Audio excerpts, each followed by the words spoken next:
All right, folks, let's finish up with the majority of ancient Greece. I am going to reserve the discussion on the Hellenistic period for after the quiz that you're going to take this week. So you're going to be quizzed on Egypt as well as ancient Greece all the way up to the Hellenistic period. And the Hellenistic period is where we'll start for the next series of information. So, with that being said, we left off last with figure 517 with the Siphnian treasury, and I talked about how distinct and unique this treasury is, this structure is in the regards to the caryatids, as well as no capital representing the Doric nor the Ionic, and that this is pretty much a structure that stands on its own in regards to authenticity and the sheer nature of its own organization. It does have a continuous frieze in the restored view, showing that represents or reflects our derivative of the Ionic frieze, but still we don't have those Ionic capitals with the spirals on the top of the columns. Instead, we have those caryatids, which are sculptures fully in the round that make up that small colonnade in the front. It is a pro-style, meaning that the entrance is in the front and it's not in the back nor on the side. So it is a pro-style temple, or a pro-style treasury. And if you look at figure 518, you can see what the relief frieze looks like that goes around of the north side of the treasury. And within this frieze, we have a narrative that's showing Artemis as well as Apollo that are driving out the giants. And this is a narrative reflection of the Greeks' philosophy of showing that level of rationality and logic that is personified in Artemis and Apollo, driving out the irrational and more sense-oriented creatures that we would see in the giants. And that's the overall narrative that attaches to the philosophy of where the Greeks were going with their levels of rationality coupled in the definition of humanism. And they're still attempting to show a little more depth and detail moving through this archaic period, but there's still that composite perspective or that twisted perspective that's present. You can see in the center that there is a giant that's running and fleeing away to the right, and his front body is, or his upper body is still in frontal position, and his lower body is in profile. So they're still trying to figure out the dynamics and the twist in terms of the human anatomy and human body. They'll get there really soon. There is also a new discussion on what's called high relief. So whenever it comes to the relief element, the relief sculpture, which again is that chiseling away at the block of stone to reveal the narrative, we've seen low relief sculptures, but in this case we're going to be looking at high relief. And the high relief is whenever you see half to 3/4 of the figure or the imagery carved out of the overall block of stone. So if you look at Artemis and you look at Apollo in the center of figure 518, you can see that the relief is high, where a majority of their body, half to 3/4, is completely carved out from the block of stone, even to the point where their lower right legs, their feet, are completely in the round. But we still describe this as a high relief sculpture. And we're going to see with this advent of the frieze with the Siphnian treasury is an interest in creating more depth and more detail. And we're going to move into 3 big D's to make things look more three-dimensional. More depth, more detail, and more diagonals. More diagonals meaning a way to figure out how to create curves. And we're ultimately going to rest on a concept called Contrapposto, which is a continuous S curve throughout the body of the human form, in particular the male form. And we're going to get there here in just a little bit. Before we advance a little bit further into the archaic period, I want to look at some pottery. And the pottery that I want you to focus on in particular is figure 521 and 522. It's the same piece of pottery, all right, It's called an amphora, and it's called a bilingual amphora. And the reason it's called a bilingual amphora is because it speaks the same language, just in different technique, different dialects, so to speak, different language, so to speak, based off of technique. So if you look at figure 521, you'll see a ochre reddish background with these silhouetted black figures. This is Achilles and Apollo during the Trojan War. I'm sorry, Achilles and Ajax during the Trojan War. And the way in which this is made by Lysippidus, who is the painter on this side of the pot, is putting down a silhouetted contour shape, black figure, completely silhouetted like a shadow, and then coming in with a carving tool and carving away at some of the black slip to bring out the raw clay underneath, which is that yellowish red color that you see in the background. And it comes out through the detail. So the detail you see in the arms and also part of the wardrobe, the pattern, and also on the shield is from carving away at that black slip, revealing the raw clay body underneath. Then the artist, Lysippidus came back in with a little more coloration slip on top of that black slip to create what's called black figure. So this is called black figure. And its counterpart is the red figure. So in figure 522, which is the same piece of pottery, on the back side, you have the red figures, which is the raw clay body. And there's a black background, like a shadowy black background. So how they do this with the red figure is they lay down a stencil or a template, and then with an overall general shape of the human being Achilles or Ajax, then they brush the black slip over. Or they'll brush the black slip over and they'll carve away the entire body of the piece to reveal the raw reddish yellow clay body. Then after they get the overall contour shape of the figure seated, then they'll come in with a fine tip brush and brush the details in using black slip. Okay, so they're the inverse. With figure 521, they'll paint the entire body black, then come in and scrape away to show detail, and then add a little bit of coloration on top of that. And then with figure 522 is they go on and lay down either a template, stencil, or carve away the black slip completely to reveal a silhouetted contour red shape. Then they come back in with detail, fine tip brushes with black slip and other coloration to emphasize those figures, right? And it's the same story, and Andocides is the painter on figure 522, and then Lysippidus is the painter on figure 521. So they're two different painters telling the same story, but one side is the black figure and one side is the red figure. And that's what we call a bilingual amphora. All right. Then what we're going to do is we're going to take a look at the Temple of Athena. Figure 527 shows you the facade of the Temple of Athena. And what's really interesting about the Temple of Athena, and that's really crucial, is this is going to be the transition period from the archaic into the classical. And the classical period of ancient Greece is going to be 480 to 400 BCE. And a lot is going to happen in 80 years. Right? We're going to go from early classical to late classical to high classical to late classical. And when you look at figure 527, it's a restored view, but it shows the pediment.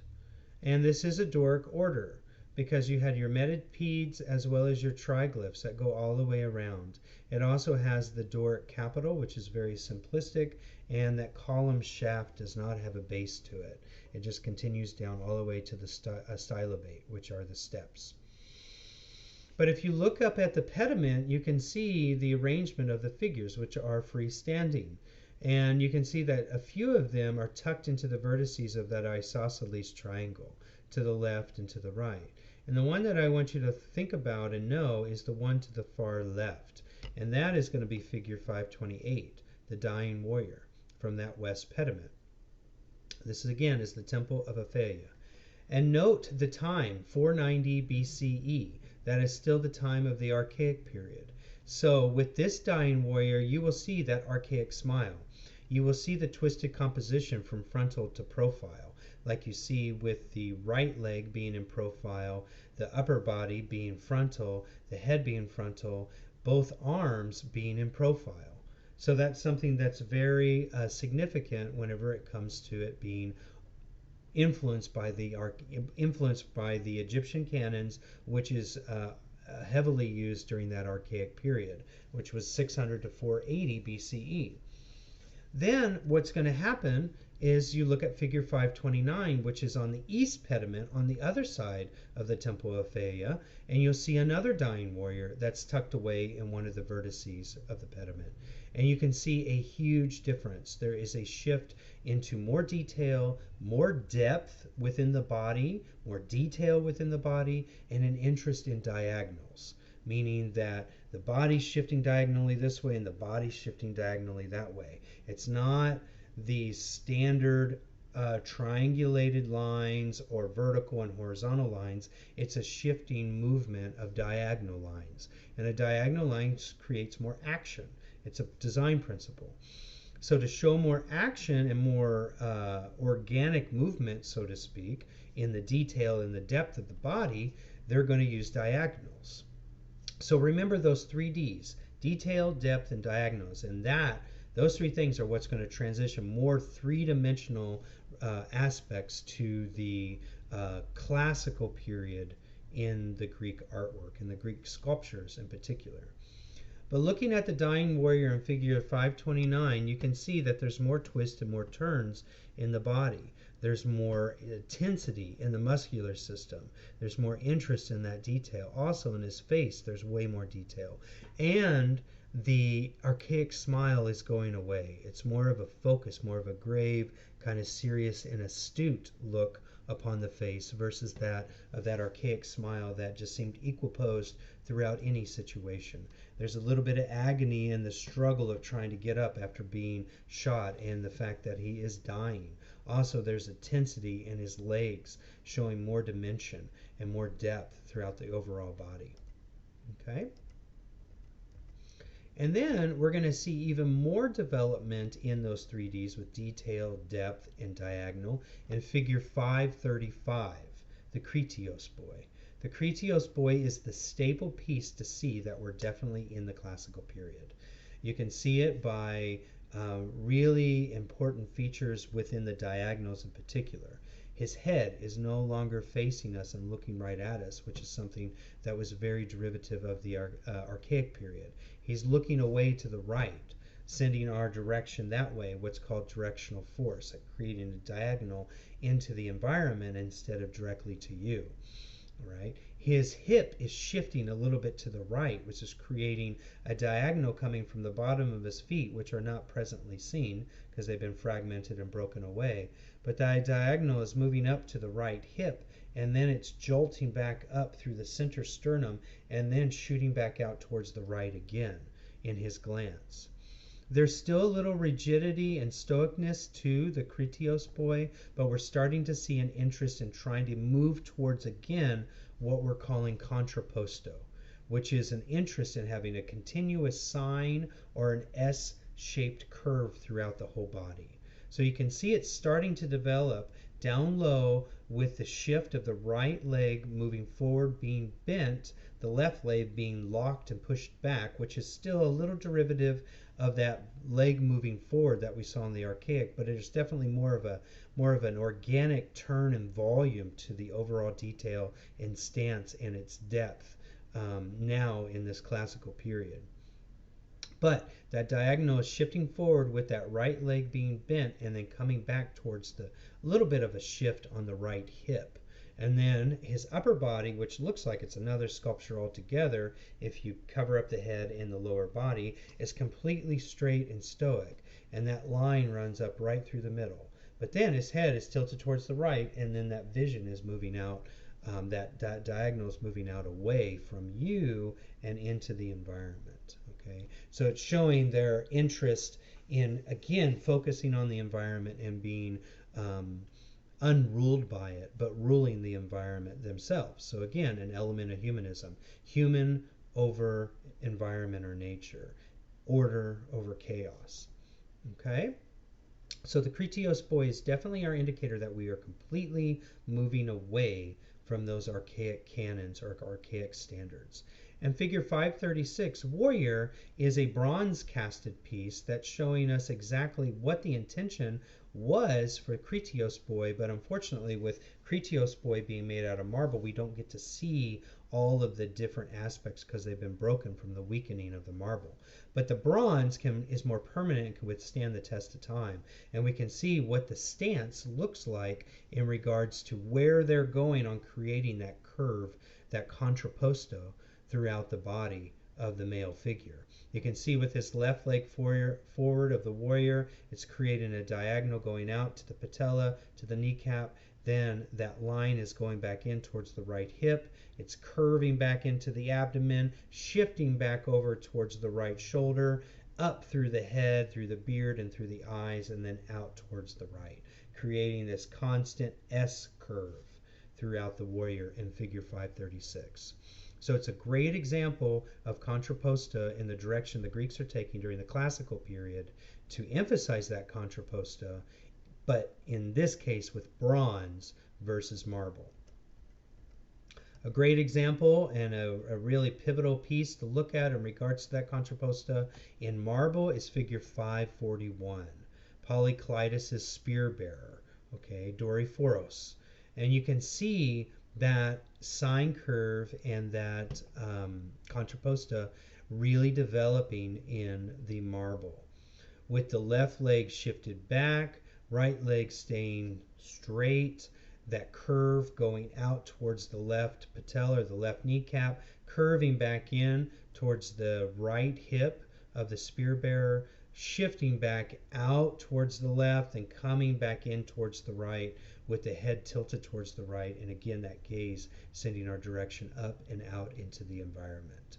So the Greeks are starting to incorporate this imaginary environment that is being placated upon these figures, but their rationality, logic, and humanism is able to withstand these external factors.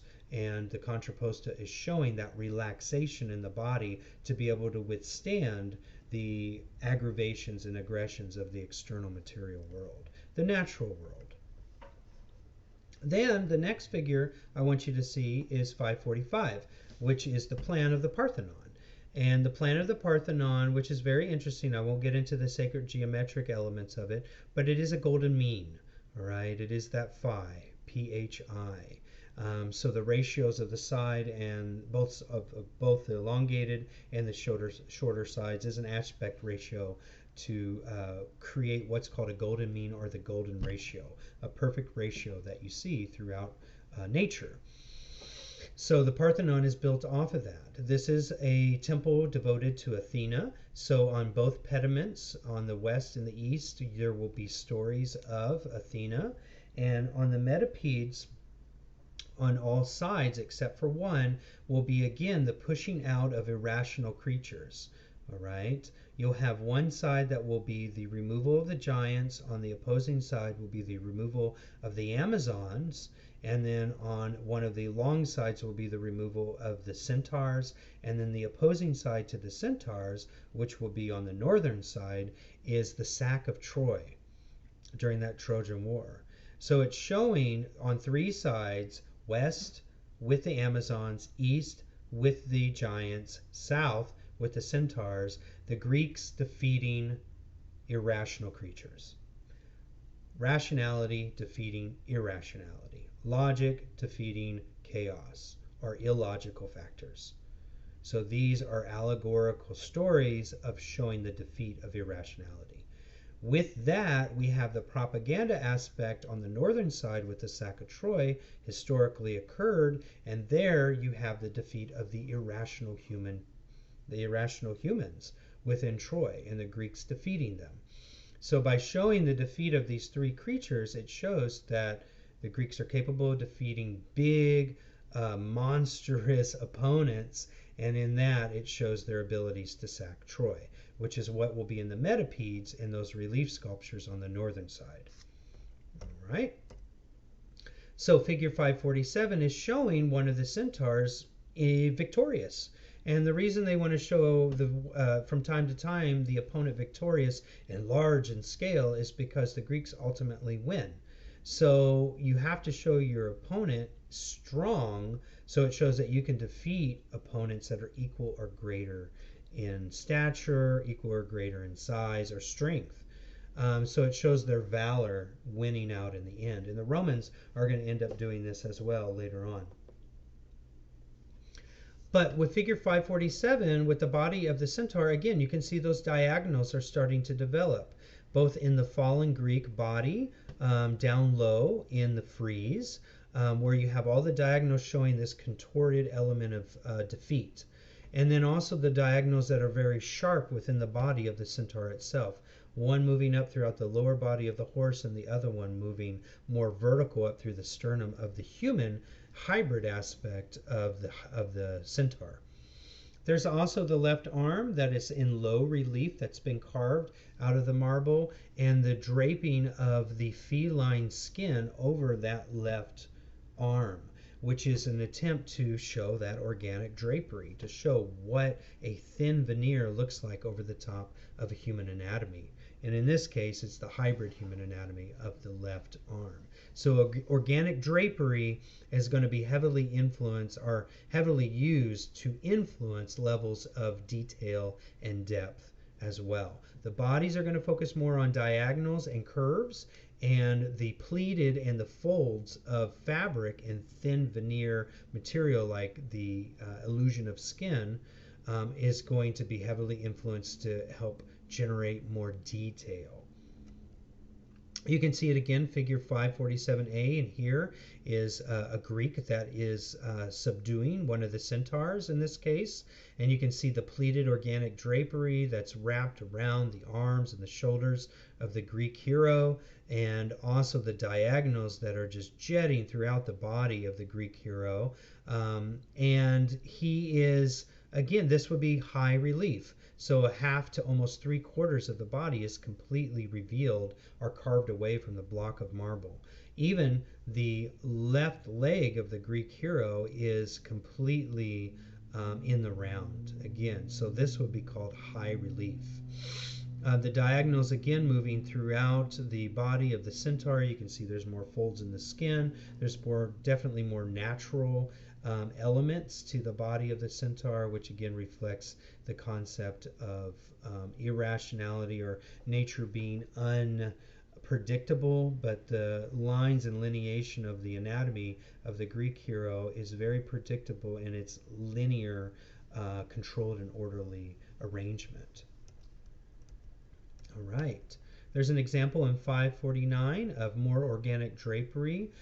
Go ahead and look at figures 548 through 550 and get an idea on how organic drapery is used and is developing on the frieze and metapeds of the Parthenons, or on the Parthenon. So these will be examples of pediment as well as frieze sculptures that I want you to look at in regards to organic drapery. Okay. The last thing I want to discuss for this video, let me see what our time looks like. Okay, is going to be figure 555 and 556. And this is the Temple of Athena. I need you to know that this is an ionic order. I also need you to know why and be able to look at it and see why it is. And also it is an amphipros style. And I need you to know that it's an amphipros style and why. So the reason is because you can enter on both the west and the eastern sides of the temple. Temple of Athena, Nike. All right, so that's what makes it an amphipros style. The reason it's an ionic order is, again, the capital, the base of the column shank, and also the arrangement of the frieze. All right, so be able to look at that in figure 555 and be able to denote why. Then in 556, I want you to, again, examine the importance of the organic drapery and see how it is starting to flow over the feminine body, in this case, Athena as Nike. And Nike means victorious, okay? And in this depiction of the parapet, which is on the lower part of the temple, it's not in the frieze, it's not in the pediment, it's in the lower part of the temple. She's adjusting her sandal. So you can see that there's more interest in human development and human emotions in the gods. And they're going to start developing that more and more throughout this high to late classical period, during the overall classical period. And this organic drapery is going to seriously take off during this high classical period that we're seeing develop here in the Temple of Athena. Now, one quick little contemporary anecdote here that I want to add is that the whole concept of your Nike shoe that you folks wear, I have a pair, comes from this Greek art. So the idea of being victorious over any opponent is the Nike's logo. Just do it, right? And it's derived from this parapet, this imagery of Nike, Athena, putting her sandal on, all right? Just like you would put a Nike shoe on to go and defeat your opponent and be victorious in the competition, whatever it might be. Sports, this, that, whatever. So it's derived from these old Greek sculptures. So take a look at that. Again, really focus on the organic drapery aspects, and those are going to be elements that you're going to need to know for your quiz. After your quiz and after you do your discussion board, we're going to get started with finishing up with the classical into Hellenistic Greek and then moving into Roman arts. All right? Okay. Take a look at this, and good luck on your quiz, and get those discussion boards up on Canvas. Thank you.